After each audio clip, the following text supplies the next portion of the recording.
دستخط کیے ہوئے ہیں، لہٰذا ان کا فرض بنتا ہے کہ وہ یہ بل بنائیں، تیار کریں، کنسنسس کرنے کی کوشش کریں، زیادہ سے زیادہ حمایت لینے کی کوشش کریں اور لے کے آئیں۔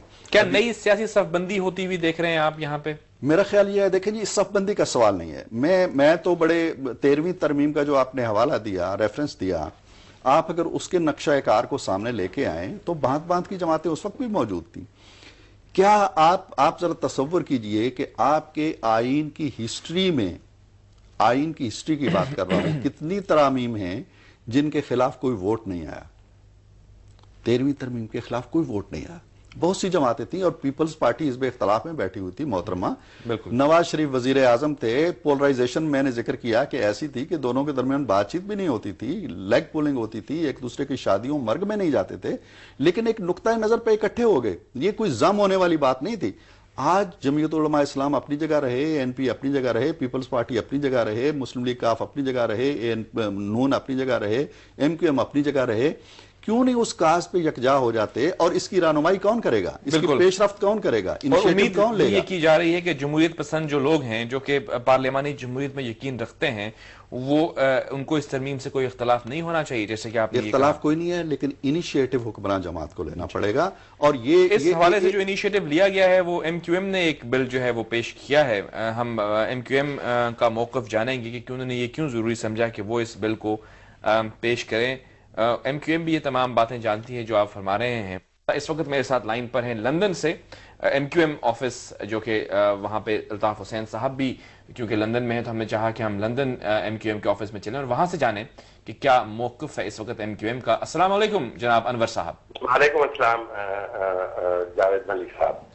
انور صاحب، میں چاہوں گا آپ سے یہ پوچھوں کہ جیسے کہ آپ کی جماعت نے 18ویں ترمیمی بل جو ہے وہ پارلیمان میں رکھا ہے، کچھ سوال لوگ پوچھتے ہیں کہ جو رائج طریقہ یہ ہے کہ حکومت اگر کرے یا پھر جماعتیں کنسنسس کے ساتھ ایک بل ٹیبل کریں، آپ نے کیا یہ کیوں ضروری سمجھا کہ آپ کی جماعت یہ بل جو ہے وہ پیش کرتی؟ کیونکہ نون بھی یہ کہہ رہی ہے کہ وہ بھی کریں گے اور کاف نے بھی سینٹ میں اس حوالے سے بات کی ہے، اور پیپلز پارٹی ہمارے جو مہمان ہیں عرفان صدیقی صاحب، ان کے بقول چارٹر آف ڈیموکریسی میں یہ کمٹمنٹ پہلے ہی دے چکی ہے۔ تو آپ اپنا موقف بتائیے ہمیں ایم کیو ایم کا۔ لیکن جیسا کہ جاوید ملک صاحب آپ نے خود فرمایا ہے کہ تمام جماعتیں جو ہیں وہ اپنی بل جمع کرانے کا اعلان کر چکی ہیں اور سوچ رہی ہیں، تو نیچرلی پھر کہیں کسی نے مشاورت نہیں کی کسی سے بھی، کیونکہ اعلان کر دیا کہ ہم کرنے جا رہے ہیں تو اور اپنا مسودہ تیار ہو گیا، تو لہٰذا یہ توقع رکھنا کہ ایم کیو ایم ہی سے صرف کہ ایم کیو ایم نے مشاورت، ہاں ایم کیو ایم نے پریمپٹ کیا ہے، ایم کیو ایم نے ہمیشہ وہ ہر اس اقدام کی جو جمہوری ہو اس کے لیے آواز اٹھائی ہے، عملی طور پر قدم اٹھایا ہے۔ اور یہ جو پروونشل اٹانومی کی بات ہے، یہ ایم کیو ایم واحد وہ پارٹی ہے جس نے ہمیشہ سے ٹوٹل پروونشل اٹانومی کی بات کی ہے، اور یہ جو بل پیش کیا ہے وہ پہلے بھی جب مشرف صاحب کی گورنمنٹ تھی اس وقت جب سب سے ریکمنڈیشن مانگی گئی تھی آپ کے پروونشل اٹانومی پر، تو یہ بل اس وقت بھی جمع کرائی گئی تھی، لیکن باضابطہ طور پر پیش کرنے کا موقع نہیں ملا تھا، لہذا دیگر پارٹیوں نے اس کو دیکھا ہوا ہے۔ اور لیکن اس کے بعد جو کہ آپ نے فرمایا جو کہ تبدیلیاں، اور جو کہ اگر ہم جو تبدیلیاں ہوئی تھی مشرف صاحب کے زمانے میں، جو کہ 17ویں ترمیم کے پیش نظر ہمارے آئین کا حصہ بنی، کیا آپ کا جو بل، اس کا متن آپ نے مجھے پروگرام سے پہلے بات کرتے ہوئے بتایا تھا کہ آپ کے سامنے ہیں، وہ تمام غیر جمہوری شقیں جو کہ 17ویں ترمیم کی صورت میں آئی تھیں، وہ آپ کا بل ان کی نفی کرتا ہے کیا؟ ہماری جو دیکھیے، جہاں تک تمام شقیں 17ویں امینڈمنٹ کی ہیں، تو دیکھیے بات یہ ہے کہ ان ٹوٹالٹی جو ہے وہ اگر تمام شقوں کو 17ویں امینڈمنٹ کی ختم کرنے کی بات کی جائے گی تو میں سمجھتا ہوں کہ کچھ ایسی چیزیں بھی 17ویں امینڈمنٹ میں ہیں جو جمہوری ہیں، اور جیسے مثال کے طور پر خواتین کی سیٹوں میں اضافہ، تو میں سمجھتا ہوں کہ آپ کے جب دیگر پارٹیاں اپنی چیزیں رکھیں گی تو اس وقت ہم دیکھیں گے کہ خواتین کے ساتھ کہیں آپ کے ناانصافی نہ ہو جائے، اور یہ عمل ایمانسپیشن آف ویمن کی طرف جی وہ چیز بالکل صحیح ہے. دوسرا پوائنٹ جو آپ سے کچھ لوگ سوال کر رہے ہیں وہ یہ ہے کہ دیکھیے آپ کی جماعت اور پیپلز پارٹی کے درمیان ایک ورکنگ ریلیشن شپ اس وقت موجود ہے. ابھی بھی رحمان ملک صاحب اور قائد تحریک کے درمیان طویل ملاقات ہوئی ہے اور تمام معاملات میں سندھ کی حکومت ہو گورنر صاحب ہو آپ کی ایک اشتراک ہو رہا ہے.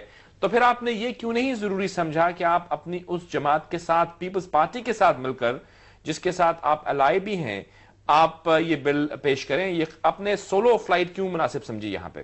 سولو فلائٹ صبر یہ بات یہ ہے کہ ہم پریم کر گئے تو سب کو تکلیف ہے. بیسیکلی میں یہ کہہ رہا ہوں کہ تکلیف نہیں پوچھ رہے ہیں لوگ کہ پیپلز پارٹی کے ساتھ تو آپ کا اشتراک ہے تو آپ دونوں ساتھ کیوں نہیں آگے بڑھے؟ چلیں باقی جماعتوں کو چھوڑ دیجئے, یہ جو جماعت اس سے تو بڑی اچھی ورکنگ ریلیشن شپ ہے آپ کی.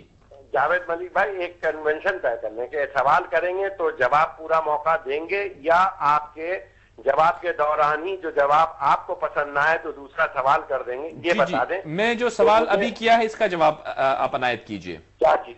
یہ ہم نے آپ کے پہلے بھی آپ سے عرض کیا کہ یہ پہلے ہماری بل جمع تھی تو دیگر پارٹیوں کو اس کو موقع ملا تھا دیکھنے کا مشاورت کرنے کا تو اس وقت ان لوگوں نے کبھی کسی نے کچھ بھی نہیں کہا. اب چونکہ ہم نے پریم کر لیا ہے اور ہم کہہ رہے ہیں کہ صوبائی خود مختاری جو ہے وہ ملک کو بچانے کا واحد حل ہے تو اس پر ایمفیسس کیا جائے, اس پر توجہ دی جائے بجائے یہ کہ نان ایشوز کہ ہم سے بات کیوں نہیں کی گئی, ہمیں دکھایا کیوں نہیں گیا. تو جہاں تک اگر ہماری شراکت ہے پیپلز پارٹی کے ساتھ سندھ میں تو نون کی شراکت بھی تو آپ کے سندھ میں ہے, تو یہ لوگ کیوں کہہ رہے ہیں کہ ہم اپنی اپنی بلیں جمع کرائیں گے؟ تو لہٰذا ایک ہی نظروں سے دیکھیں, ایک ہی چھڑی سے ہانکیں. اگر آپ ملٹیپل آپ کی سٹینڈرڈز ہوں گے تو ملک کو اس سے نقصان پہنچا ہے اور آئندہ ملک کو بچانے کے لیے ہم کوشش یہ کریں کہ ایشوز کو ایشو بنائیں, نان ایشوز. میرا سوال میں دوبارہ سے کر دیتا ہوں, وہ یہ تھا کہ پیپلز پارٹی کے ساتھ آپ کا جو اشتراک ہے, باقی جماعتوں کی اگر ہم بات نہ کریں, پیپلز پارٹی کے ساتھ تو آپ کا اشتراک عمل بھی ہے. ابھی رحمان ملک صاحب کی قائد تحریک سے ملاقات بھی ہوئی اور اکثر مختلف لیولز پر آپ کی ڈائلاگ کا سلسلہ وہ آن رہتا ہے. تو کیا آپ دونوں جماعتوں نے مل کر کیوں نہیں یہ مناسب سمجھا کہ وہ اس بل کو پیش کریں؟ بات یہ ہے کہ ہمارا اشتراک ہے بڑا اسٹرانگ ہے, وہ آگے بھی چلے گا. پیپلز پارٹی نے تو کمپلین نہیں کیا. اگر آپ کے چند تجزیہ نگار کمپلین کر رہے ہیں تو they have every democratic right to complain.